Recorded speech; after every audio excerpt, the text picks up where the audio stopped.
j'étais à peu près sûr que dans la nuit ou aujourd'hui, on entendrait ce que le BEA ne voulait pas nous dire hier et dont on pouvait deviner qu'il avait des choses à dire. Donc voilà, ça n'est pas très surprenant. On est dans un système un peu bizarre où le système de fonctionnaires du BEA, qui dépend du ministère des Transports, est toujours incité à en dire un minimum pour pouvoir laisser la place aux politiques qui, de leur côté, peuvent s'exprimer. Cette fois-ci, ils ont été pris de court par quelqu'un d'autre, par une autre fuite. Est-ce que ces révélations selon lesquelles un des pilotes se serait donc retrouvé coincé à l'extérieur du cockpit, est-ce que selon vous, elles écartent du coup certaines hypothèses sur les causes du crash?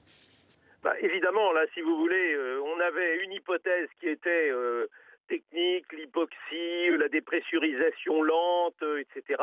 On voit bien que les gens parlent, on voit bien que quelqu'un essaye de défoncer une porte, on comprend bien qu'il s'est passé quelque chose d'anormal en termes d'ambiance dans ce cockpit. Donc, on va dire que ça élimine quand même très probablement la cause technique, que cet avion était en bon état, que cet avion continuait à transmettre des informations, que cet avion était piloté, qu'il y avait une personne vivante au moins dans le cockpit, qu'il y avait une deuxième personne qui essayait d'y pénétrer, ou d'y revenir plus exactement. Donc évidemment, on est face à une affaire soit de suicide pathologique, soit de suicide militant et politique. Et c'était quelque chose qui était sous-jacent, très honnêtement. On a eu l'occasion d'en parler plusieurs fois. C'était très sous-jacent. C'était l'hypothèse, on va appeler ça la plus simple et la plus évidente, parce que les hypothèses techniques étaient quand même extrêmement complexes à imaginer.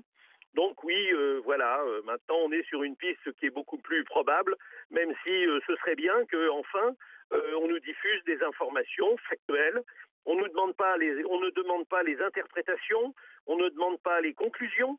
On dit simplement que les éléments factuels, et c'est le rôle du BEA, et c'est d'ailleurs dans ses statuts et dans la loi qui en prévoit le fonctionnement, le BEA doit diffuser ces informations factuelles.